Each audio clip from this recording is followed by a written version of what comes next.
Hello students, welcome to the third part of the chapter India's internal challenges. Okay, so in the first two part we have studied major issues in Punjab and North East India. हमने पढ़ा था कि कैसे जो है हमारे Indian government ने उस चैलेंजेस को जो है फेस किया। जैसे कि नॉर्थ ईस्ट इंडिया में जो इश्यूज चल रहे थे ट्राइबल पॉपुलेशन के, उन्होंने डिमांड किया था उनको जो है इंडिया कंट्री में मिल के नहीं रहना था, उन्हें जो है अपना एक सेपरेट कंट्री चाहिए था। जैसे नागालैंड के पीपल ने डिमांड किया कि उन्हें नागालैंड एक सेपरेट कंट्री चाहिए। ओके, मिज़ोरम के पीपल ने डिमांड किया था कि उन्हें जो है ग्रेटर मिज़ोरम चाहिए, ठीक है, एक सेपरेट कंट्री। तो इस चैलेंजेस को कैसे हमारे इंडियन गवर्नमेंट ने जो है फेस करके और सॉल्व किया, ठीक है। So in this part we will study about Naxalism, communalism and regionalism. Okay, तो सबसे पहले हम नेक्सलिज्म देखते हैं। नेक्सलाइट मूवमेंट, ये जो मूवमेंट था ये कहाँ पे शुरू हुआ था, ये स्टार्ट कहाँ पे हुआ था? वेस्ट बंगाल के दार्जिलिंग डिस्ट्रिक्ट में नक्सलबारी एक विलेज है, यहाँ पे ये मूवमेंट की शुरुआत हुई थी, ठीक है। और ये मूवमेंट जो है किसके लिए था? फार्मर्स और वर्कर्स के लिए, या फिर जो लैंडलेस लेबरर्स थे, यानी जिसके पास ज़मीन नहीं थी, ठीक है।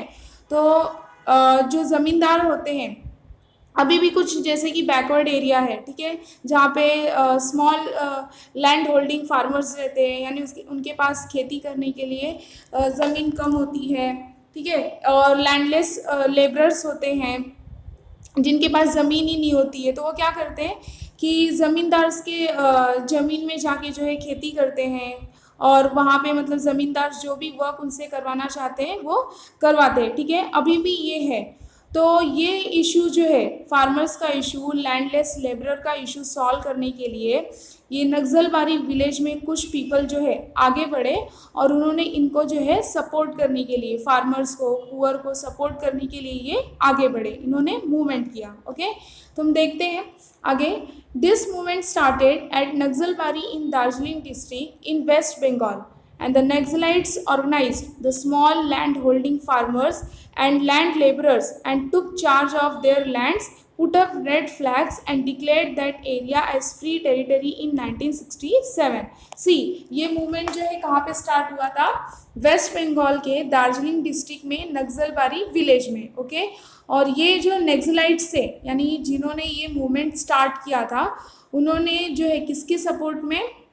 जो स्मॉल लैंड होल्डिंग फार्मर्स थे या फिर लैंडलेस जो लेबरर्स थे, ठीक है, उनके सपोर्ट में ये मूवमेंट स्टार्ट किया। तो इन्होंने क्या किया कि ज़मींदार के पास जाके उनसे जो है ज़मीन छीन के, और इन्होंने जो है पुअर्स के बीच में इक्वली वो ज़मीन को, लैंड को क्या किया? डिस्ट्रीब्यूट किया था। और ये एरिया मतलब नक्सलबारी एरिया में उन्होंने रेड फ्लैग जो है, लाल कलर का झंडा फ्लैग जो है होस्ट करके, और वहाँ पे इन्होंने क्या डिक्लेयर किया? वो एरिया को as a free territory. Means अब वहाँ के एरिया के फार्मर्स को कोई टॉर्चर नहीं कर सकता था, उन पर कोई अत्याचार नहीं कर सकता था, ठीक है। कब ये हुआ था? 1967 में। And all those movements that took inspiration from this rebellion are called Naxalite movements. और सबसे पहले ये नक्सलबारी विलेज में स्टार्ट हुआ, और उसके बाद धीरे धीरे जो है ये मूवमेंट्स की वजह से इंडिया कंट्री में और भी, मतलब ये मूवमेंट की वजह से और लोग भी इंस्पायर हुए, और इंडिया कंट्री में सेम इसी तरह से अलग अलग पार्ट में जो है मूवमेंट स्टार्ट किया गया। ओके, और इसे क्या कहा गया था? Naxalite movements. Okay, next, the movement had the objectives of establishing action committees to raise a voice against the exploitation of the farmers by the landlords and confiscate the land of the landlords and distribute it among the tenants. सी, ये movement का जो है objectives जो था, मतलब goals जो था, वो सिर्फ फार्मर्स के लिए था। मतलब फार्मर्स को सपोर्ट करना, या फिर जो लैंडलेस लेबरर्स थे, जो ज़मींदार्स की जो है गुलामी करते थे, लैंडलॉर्ड्स की गुलामी करते थे, और लैंडलॉर्ड्स उनसे जो चाहते थे वो करवा के लेते थे। तो इस तरह से जो है टेनेंट्स का, या फिर जो फार्मर्स पुअर्स थे उनको ज़मींदार जो है उनको एक्सप्लॉइट करते थे। ओके, लैंडलॉर्ड्स उनको एक्सप्लॉइट करते थे। तो वहाँ के पीपल को मतलब ये देखा नहीं गया, और उनका ऑब्जेक्टिव्स मीन्स उनका गोल क्या बना कि फार्मर्स का पुअर्स का जो है हेल्प करना है, सपोर्ट करना है। इसलिए उन्होंने क्या किया कि मतलब वहाँ के जो ज़मींदार थे, लैंडलॉर्ड्स थे, तो उनका ज़मीन उन्होंने कॉन्फिस्केट यानी अपने कब्जे में कर लिया, कब्जा किया उस पर। और फिर वो ज़मीन को इन्होंने टेनेंट्स के बीच में यानी जो लैंडलेस लेबरर्स थे उनके बीच में इक्वली क्या किया, डिस्ट्रीब्यूट किया। ओके, तो पहले ये गोल था, मतलब ये जो नक्सलाइट मूवमेंट है इनका मेन ऑब्जेक्टिव्स यही था। लेकिन आज जो ये मूवमेंट है इसने अपना नेचर जो है ये चेंज कर दिया है। इसका नेचर कैसे चेंज हुआ है कि ये मूवमेंट ने आज जो है वायलेंस रूप धारण किया है। ठीक है, मतलब वेपन्स वगैरह यूज़ कर रहे हैं, टेररिज्म जैसे होता है सेम उसी तरह से। ओके, पहले ये ऑब्जेक्टिव्स एकदम सिंपल था, इस मूवमेंट का ऑब्जेक्टिव एकदम सिंपल था, सिर्फ फार्मर्स और पुअर्स का सपोर्ट करना कि उनको मतलब एक्सप्लॉइट होने से वो बचा सके। लेकिन अब ये मूवमेंट ने जो है अपना ऑब्जेक्टिव्स क्या किया है, चेंज कर दिया है। Okay, later the movement strayed away from its objectives, यानी अपने ऑब्जेक्टिव्स अब ये मूवमेंट ने बदल दिए। And it look recourse to terrorism, मतलब कौन सा रास्ता अपनाया है, terrorism, to prevent any government schemes and welfare policies from reaching the common people। Terrorism का रूप कैसे धारण किया है, जैसे अभी हमारी जो गवर्नमेंट है अगर वो कॉमन पीपल के लिए, कॉमन पीपल के वेलफेयर के बारे में सोचती है, उनके लिए अगर स्कीम्स बनाती है, या फिर जैसे कि रोड नेटवर्क मतलब ट्रांसपोर्ट सिस्टम अगर अच्छा करना चाहती है ताकि ये फैसिलिटीज़ जो है कॉमन पीपल तक पहुंच सके। लेकिन ये जो नक्सलाइट है, नक्सलाइट ये क्या करते हैं, हमारे गवर्नमेंट के कामों में रुकावट डालते हैं। अगर बाई चांस गवर्नमेंट ने रोड बनाने की कोशिश की तो वो उसको डिस्ट्रॉय कर देते हैं, या फिर रेलवे नेटवर्क है उसको डिस्ट्रॉय कर देते हैं। तो इस तरह से नक्सलाइट मूवमेंट जो है उसने अपना नेचर चेंज कर लिया है। ओके, मतलब ये गवर्नमेंट के कामों में अब रुकावट डालते हैं, गवर्नमेंट के खिलाफ जाते हैं, मतलब वायलेंस फॉर्म को अडॉप्ट किया है। ठीक है, and the Naxalite started a parallel system by rejecting the democratic system. See, हमारे कंट्री में कौन सा सिस्टम है, डेमोक्रेटिक सिस्टम, हमारे गवर्नमेंट कैसी है, डेमोक्रेटिक। लेकिन नक्सलाइट्स ने जो है डेमोक्रेटिक सिस्टम को रिजेक्ट करके उन्होंने कौन सा सिस्टम स्टार्ट किया है, पैरेलल सिस्टम। पैरेलल सिस्टम का मतलब क्या होता है कि वो खुद का रूल, मतलब पीपल खुद का रूल चलाएंगे, वो गवर्नमेंट की नहीं सुनेंगे, गवर्नमेंट के रूल्स और रेगुलेशन से वो नहीं चलेंगे, वो अपना रूल स्टैब्लिश करेंगे और अपने ही रूल के अकॉर्डिंग चलेंगे। तो इन्होंने डेमोक्रेटिक सिस्टम के अगेंस्ट जाके मीन्स इसको रिजेक्ट करके उसके खिलाफ जाके इन्होंने कौन सा सिस्टम अडॉप्ट किया है, स्टार्ट किया है, पैरेलल सिस्टम। किसने, नक्सलाइट्स ने। Okay, and this made Naxalism a serious challenge to India security. और इसलिए ये जो नक्सलिज्म है यानी जो नक्सलाइट मूवमेंट है ये इंडिया के सिक्योरिटी के लिए एक सीरियस चैलेंज बन चुका है। Okay, the movement was mainly located in West Bengal, मतलब ये मूवमेंट की शुरुआत जो है कहाँ पे हुई थी, वेस्ट बंगाल से। तो ये मूवमेंट मतलब ज़्यादा वहीं पे होता है, लेकिन धीरे धीरे करके ये मूवमेंट इंडिया के और भी पार्ट में जो है स्प्रेड हुआ, जैसे कि east Godavari in Andhra Pradesh, parts of Visakhapatnam, Karimnagar in Telangana, Adilabad, Bastar, Rajnandgaon and Sukma in Chhattisgarh, Chiroli, Bhandara and parts of Chandrapur in Maharashtra, Balaghat and Mandla in Madhya Pradesh and Koraput in Odisha. See, अभी हमने देखा कि ये जो मूवमेंट है मेनली कहाँ लोकेटेड है, वेस्ट बंगाल में, लेकिन बाद में धीरे धीरे करके ये इंडिया के हर पार्ट में जो है स्प्रेड हुआ। और ये जो हम पार्ट देख रहे हैं कि आंध्र प्रदेश का ईस्ट गोदावरी, विशाखापट्टनम का पार्ट, करीमनगर, तेलंगाना में करीमनगर, ठीक है, आदिलाबाद, बस्तर, राजनांदगांव, ये जो पार्ट्स है इसमें ये पूरा जो पार्ट है वो जंगल एरिया है, इसमें ट्राइबल पॉपुलेशन ज़्यादा रहते हैं। ओके, तो यहाँ पे जो है धीरे धीरे इस पार्ट में भी ये नक्सलाइट मूवमेंट स्प्रेड हो गया। ओके, सी ये जो मूवमेंट है इसका ऑब्जेक्टिव तो ठीक है, मतलब ये मूवमेंट किसके लिए है, फार्मर्स की पुअर्स के सपोर्ट के लिए, लेकिन बाद में इन्होंने जो है अपना ऑब्जेक्टिव जो चेंज कर दिया, मीन्स इन्होंने रास्ता अपनाया टेररिज्म का, तो ये अच्छी बात नहीं है। ओके, तो अगर इन्होंने टेररिज्म का या फिर वायलेंस फॉर्म का ये मूवमेंट बना दिया, वायलेंस फॉर्म अडॉप्ट कर लिया, इसलिए ये इंडिया के सामने या फिर इंडिया के सिक्योरिटी के सामने क्या बन गया, एक challenge. Okay, and in order to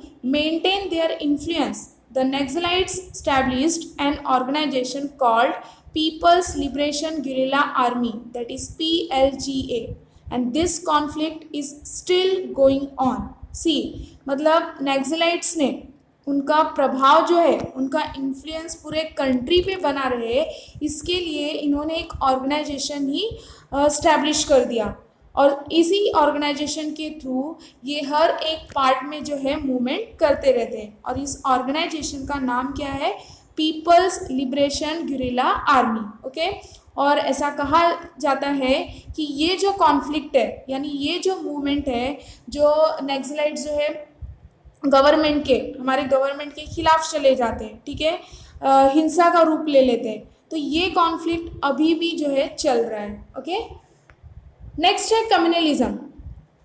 communalism is a serious threat to the unity of our country, means communalism जो है हमारे कंट्री के लिए, कंट्री के यूनिटी के लिए ये बहुत ही सीरियस थ्रेट है। Communalism emerges out of narrow religious pride. Communalism का मतलब क्या होता है कि जैसे अगर हम अपने धर्म को लेके कुछ ज़्यादा ही, मतलब हद से ज़्यादा ही अगर गर्व महसूस करने लगे, प्राउड फील करने लगे, तो उसे ही का क्या कहा जाता है, कम्युनलिज्म। सी ये नेचुरल है, मीन्स ये फैक्ट है कि हर कोई जो है, चाहे वो हिंदू हो, मुस्लिम हो, सिख, ईसाई, कोई भी हो, तो वो अपने धर्म को लेके, अपने रिलीजन को लेके गर्व तो महसूस करता ही है, ये नेचुरल है, ये फैक्ट है।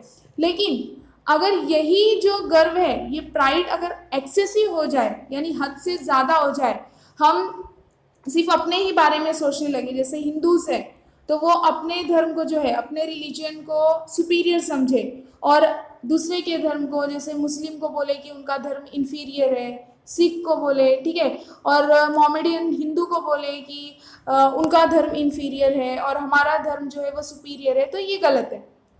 ये प्राइड जो है वो एक्सेसिव हो जाता है, ठीक है, तो इसी को कहा जाता है कम्युनलिज्म। यानी ये जब गर्व जो हम महसूस करते हैं अपने रिलीजन को लेके, अगर ये हद से ज़्यादा बढ़ जाए, तो इसको क्या कहा जाएगा, कम्युनलिज्म।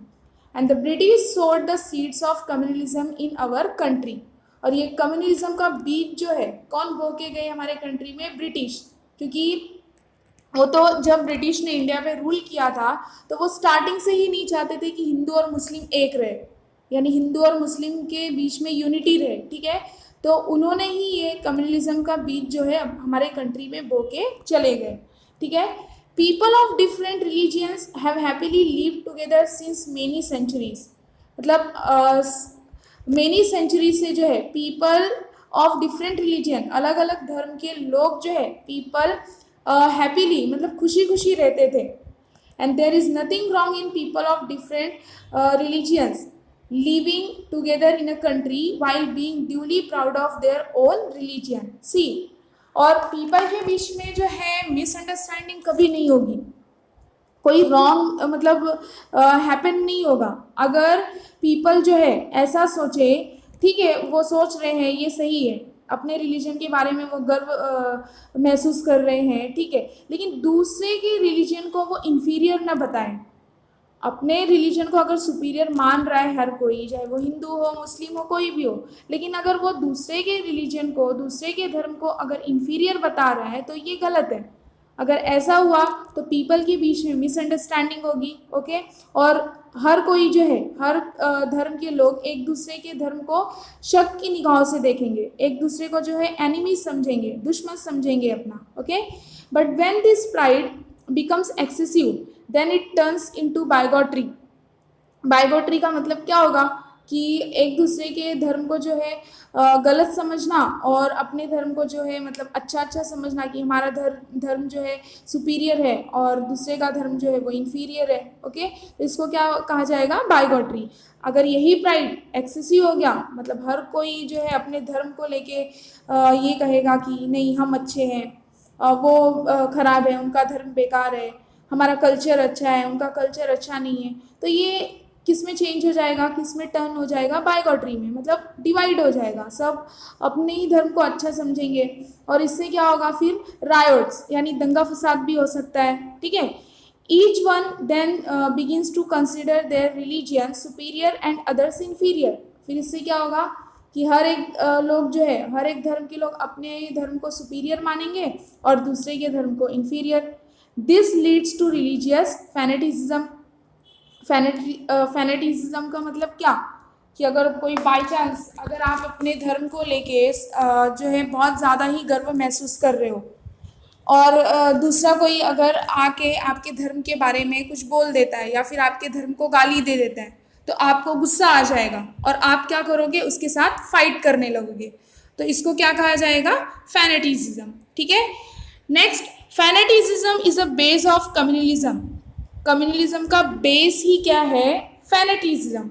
यानी आप जो है अपने धर्म को, अपने रिलीजन को सुपीरियर समझ रहे हो, दूसरे के रिलीजन को इन्फीरियर समझ रहे हो और अपने धर्म को लेके बहुत ही ज़्यादा गर्व महसूस कर रहे हो। और अगर आपके धर्म के बारे में किसी ने गाली दे दी या सपोज कुछ रॉन्ग बोल दिया तो आपको गुस्सा आ जाएगा और आप उसको आप क्या करोगे? उसके साथ फाइट करने लगोगे। तो फैनेटिज्म को ही कम्युनलिज्म का बेस कहा गया है। कम्युनलिज्म की शुरुआत फैनेटिज्म से ही होती है and it makes one oblivious of national interest. मतलब नेशनल इंटरेस्ट तो साइड में रह गया, ऑब्लिवियस मतलब साइड में रहना। नेशनल इंटरेस्ट जो है यानी जो अपने देश के बारे में सोचना चाहिए, ऐसा करना चाहिए कि मतलब हमारी जो कंट्री है वो क्या है, मतलब उसमें हमारे कंट्री के गवर्नमेंट जो है वो सारे धर्म को इक्वल ट्रीट करते हैं। ओके, लेकिन हम जो है हम अपने अपने धर्म को लेके भागते हैं। हम हिंदूज है, हमारा जो धर्म है वो अच्छा है, मोमेडियन का बेकार है। मोमेडियंस ये सोचते हैं कि हिंदू का धर्म अच्छा नहीं है, हमारा धर्म अच्छा है। ठीक है, तो नेशनल इंटरेस्ट तो साइड में रह गया, क्या आ रहा है सामने? फैनेटिज्म और communalism. And people of different religions don't trust each other. और अगर ऐसा हुआ तो हर एक रिलीजियंस के लोग दूसरे रिलीजियंस पे जो है अपना ट्रस्ट धीरे धीरे क्या करेंगे? खो देंगे, ट्रस्ट ही नहीं रह जाएगा। And compatriots following different religions are looked at as enemies। compatriots का मतलब क्या होता है? एक देशवासी।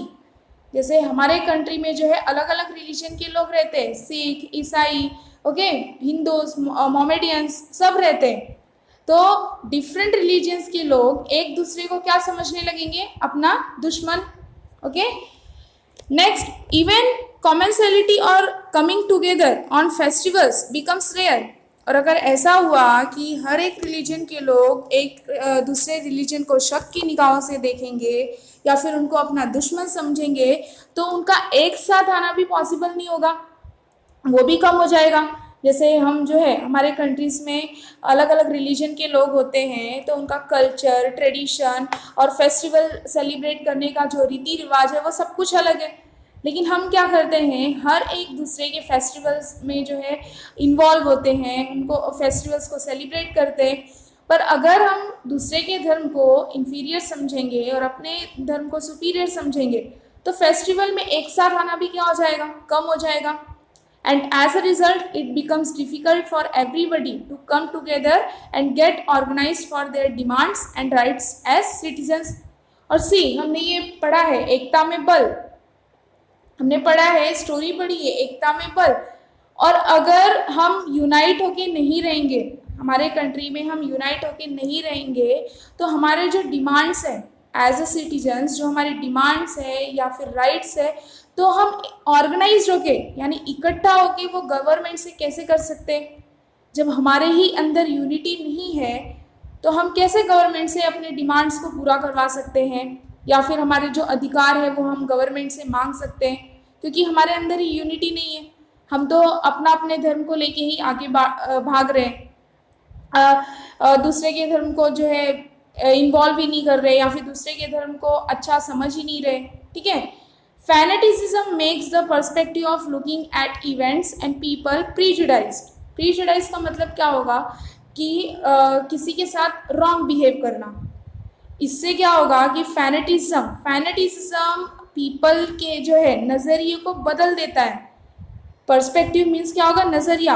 अब यहाँ पे फैनेटिज्म कैसे नज़रिया चेंज कर रहा है, क्योंकि हम अपने धर्म को लेके जो है गर्व महसूस कर रहे हैं और दूसरे के धर्म को जो है इंफीरियर समझ रहे हैं, बेकार समझ रहे हैं।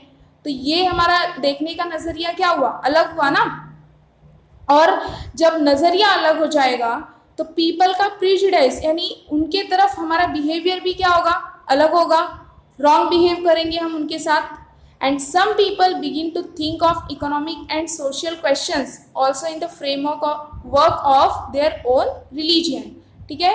तो सम पीपल जो है अब इकोनॉमिक और सोशल क्वेश्चन के बारे में सोचने लगेंगे, अपने मतलब ओन रिलीजन को और आगे बढ़ाने के लिए, डेवलप करने के लिए, ठीक है। And some people of all religions think that since they have no influence in politics.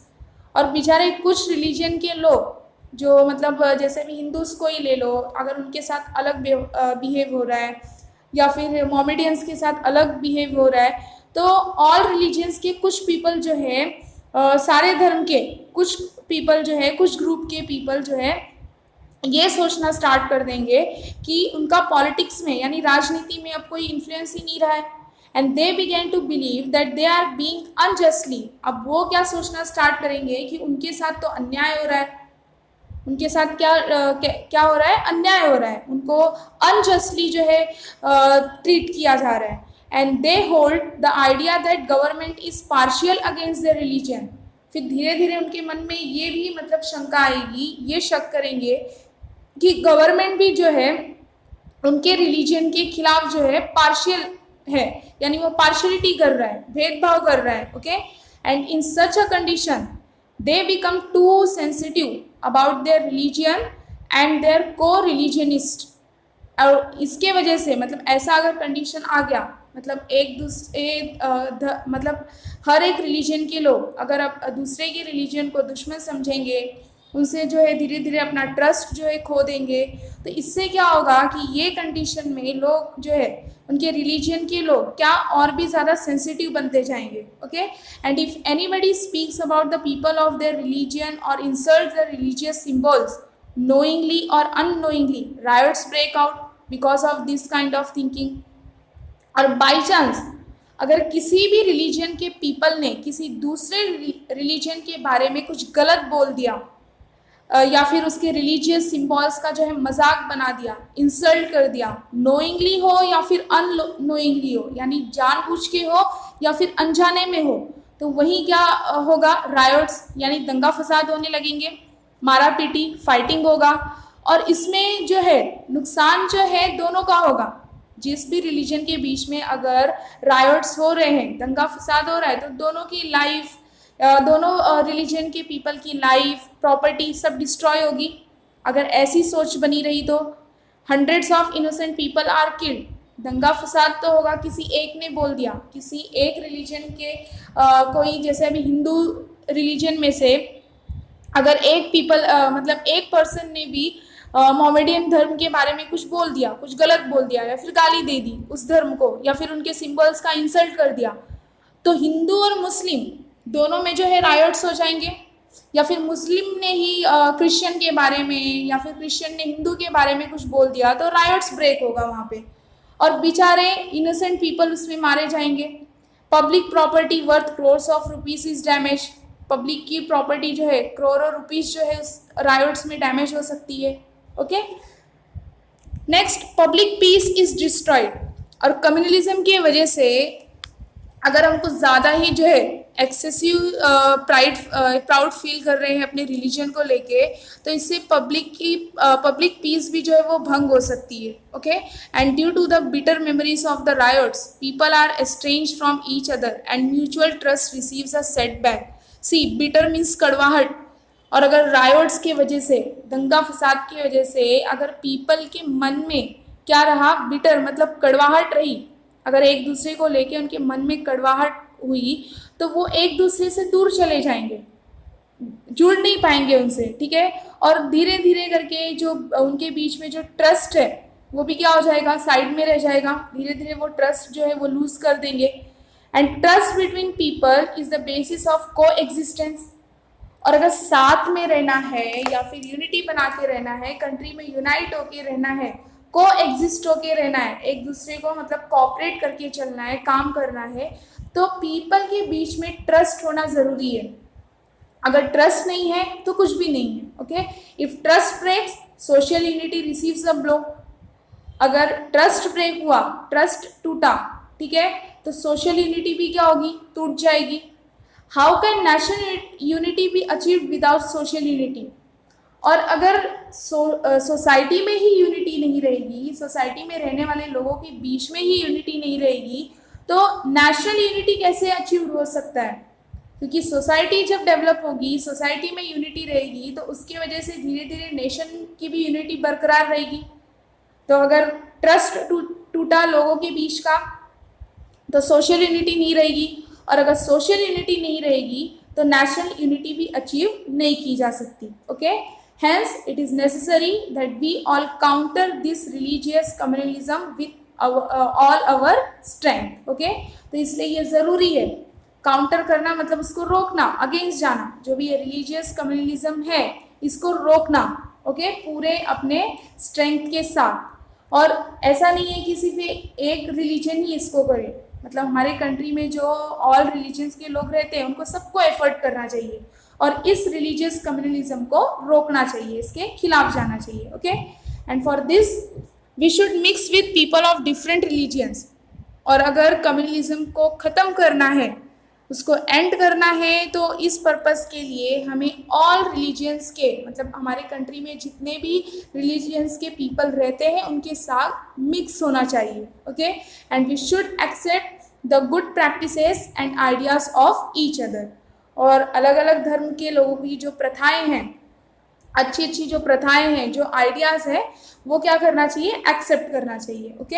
And we should be able to look at and understand our economic and social problems rationally. और हमें जो है हमारा जो economic और social problem है उसको एक बार सोचना चाहिए, उसके बारे में सोचना चाहिए, अंडरस्टैंड करना चाहिए, okay. And we should not mix these question with religion. Means ये जो क्वेश्चन है अपने रिलीजन को जो है प्राइड, मतलब अपने रिलीजन को लेके गर्व महसूस करना, अपने रिलीजन को सुपीरियर समझना और फिर दूसरे की रिलीजन को इन्फीरियर समझना, ये सारे जो क्वेश्चन है इसको जो है रिलीजन के साथ जो है नहीं जोड़ना चाहिए, उसमें मिक्स नहीं करना चाहिए। And we should search for the economic, political और historical reasons that are responsible for disturbing religious harmony. और हमें उल्टा जो है इसके बारे में सर्च करना चाहिए, इकोनॉमिक, कि ये जो रिलीजियस हार्मनी है यानी जो कम्युनलिज्म है, इसका मेन रीज़न क्या है कि जो ये रिलीजियस हार्मनी को जो डिस्टर्ब कर रहा है, इसका रिस्पॉन्सिबल कौन है। तो उसका इकोनॉमिक, पॉलिटिकल और हिस्टोरिकल रीज़न भी हो सकता है, तो हमें इसके बारे में सर्च करना चाहिए, ओके।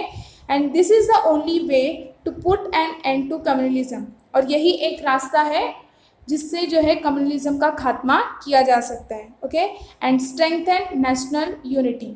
और कम्युनलिज्म का खात्मा करके, कम्युनलिज्म को एंड करके हम अपने नेशनल यूनिटी को स्ट्रॉन्ग बना सकते हैं, okay. So next one, regionalism. तो जैसे हमने देखा कि कम्युनलिज्म का मतलब क्या होता है कि अपने रिलीजियन यानी अपने धर्म को लेके ज़्यादा ही गर्व महसूस करना, तो उसे कम्युनलिज्म कहा गया है।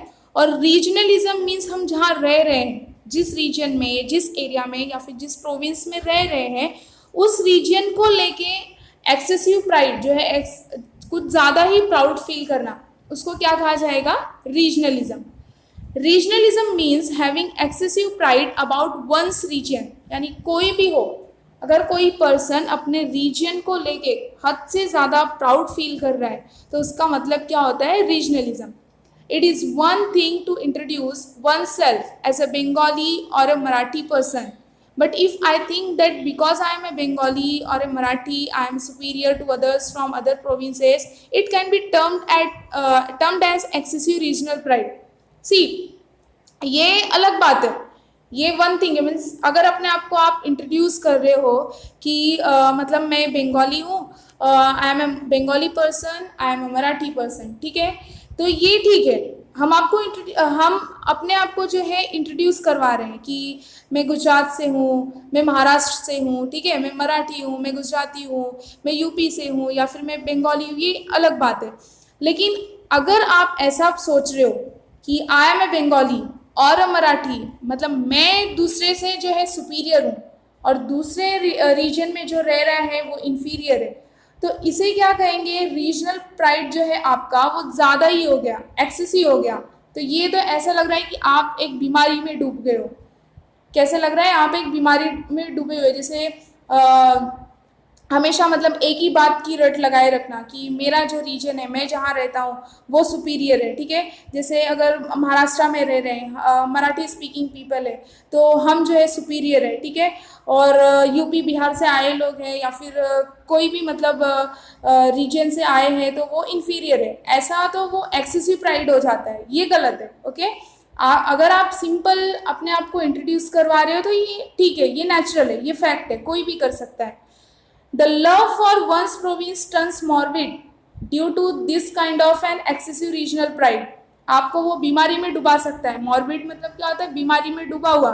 अगर आपका हद से ज़्यादा मतलब एक्सेसिव रीजनल प्राइड, ये अपने रीजन को लेके अगर आप कुछ ज़्यादा ही मतलब पागल हो रहे हो कि नहीं, मैं जहाँ रहता हूँ मेरा रीजन सुपीरियर है और बाकी का जो रीजन है वो क्या है, वो इन्फीरियर है, तो अगर हद से ज़्यादा जो है अपने प्रोविंस यानी अपने एरिया से, अपने रीजन से प्यार करना, तो वो आपको बीमारी में डुबा सकता है, ठीक है।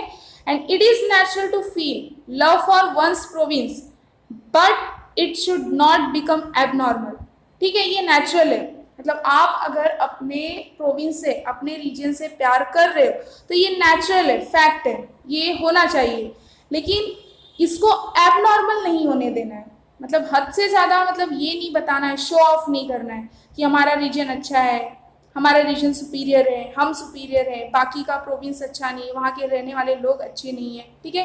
तो ये एबनॉर्मल मत बनने दो। नेक्स्ट है, regionalism thrives on regional imbalance in development, and in the post-independence period, some states achieved more progress while some states remained backward.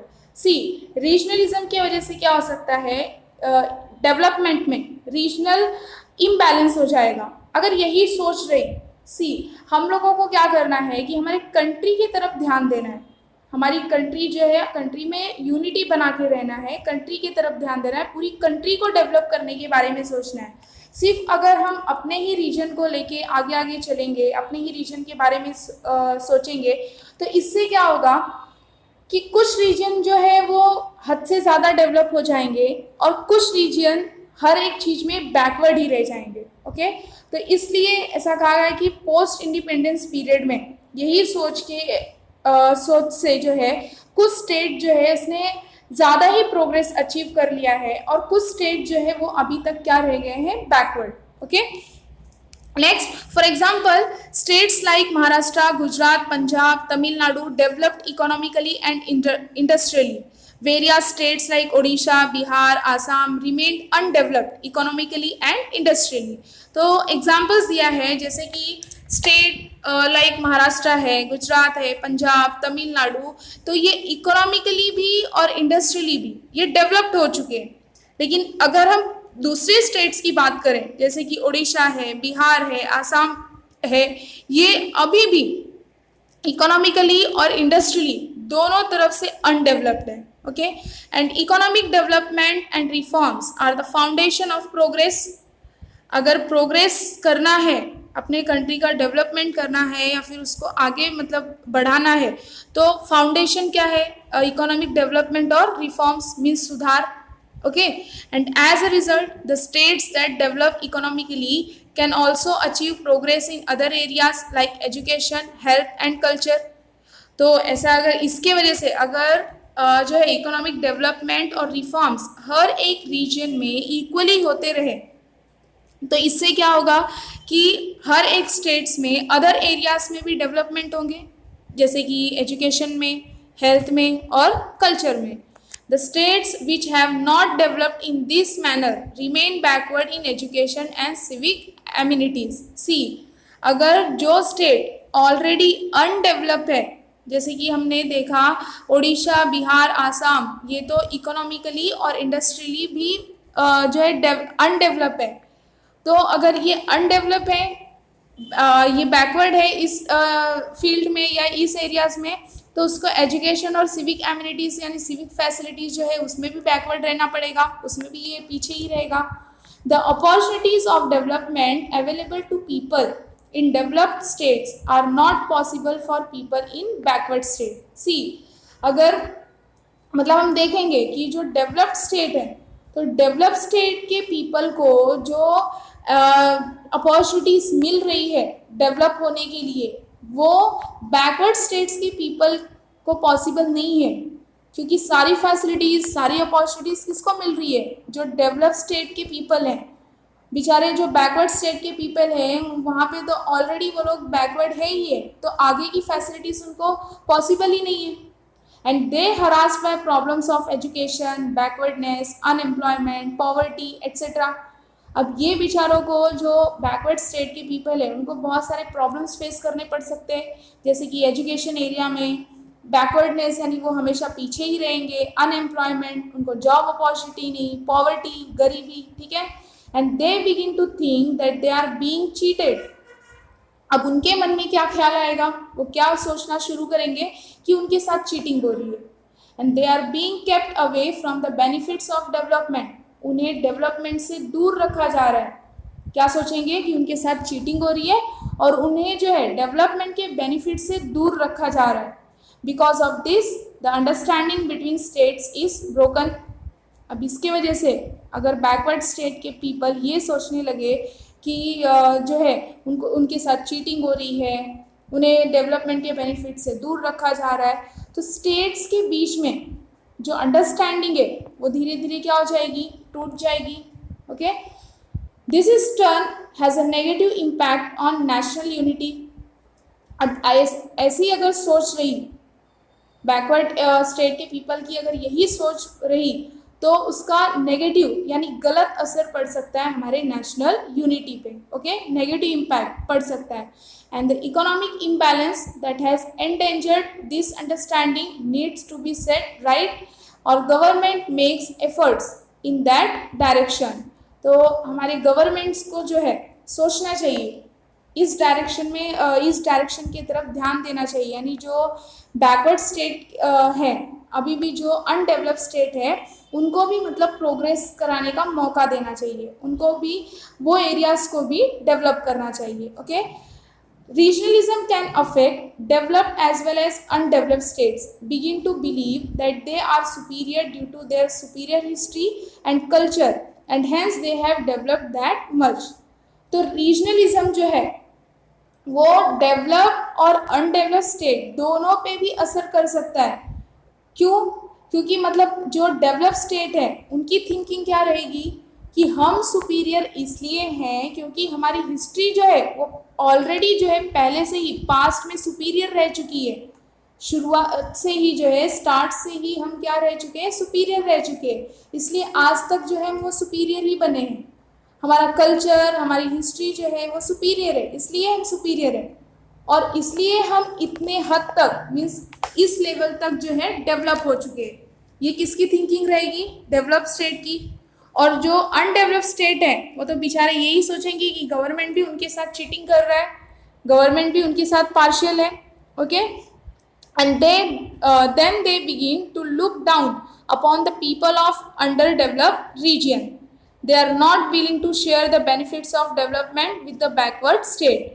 और जब डेवलप स्टेट के मन में अगर ये विचार, ये थिंकिंग आ जाएगी कि उनकी हिस्ट्री, उनका कल्चर सब सुपीरियर है, इसलिए वो अभी तक जो है सुपीरियर है, वो इतने लेवल तक डेवलप कर चुके, तो वो अंडर डेवलप रीजन के पीपल को जो है बहुत ही मतलब प्रिजुडाइज तरीके से, यानी उनके साथ गलत व्यवहार करेंगे, उनको देखने का नज़रिया बदल जाएगा। और क्या होगा कि मतलब वो बैकवर्ड स्टेट को जो है ये benefits of development, backward state को डेवलपमेंट का बेनिफिट जो है वो शेयर ही नहीं करेंगे, उनकी इच्छा ही नहीं होगी.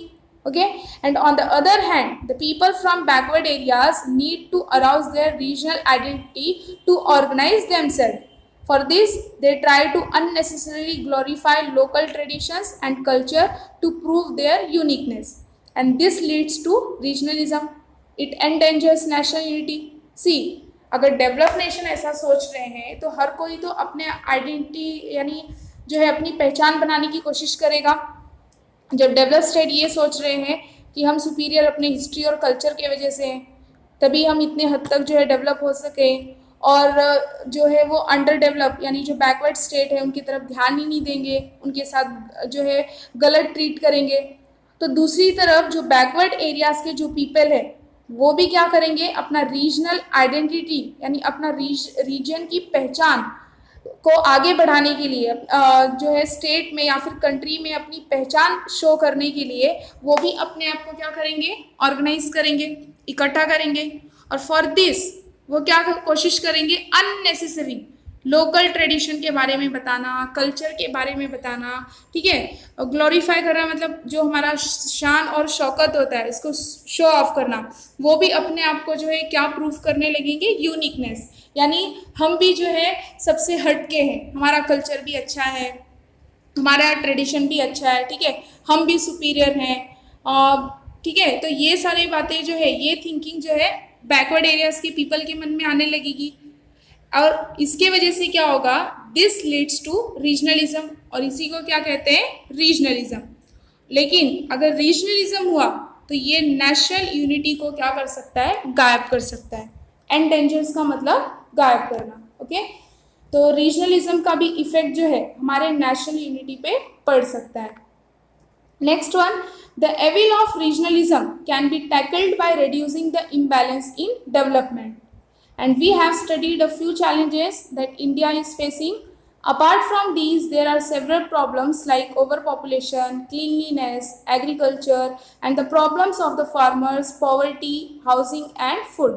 And we are trying to overcome these and move forward. We are progressing steadily. See, जो evil of regionalism है can be tackled by reducing the imbalance in development. जो regionalism है इसको tackle किया जा सकता है.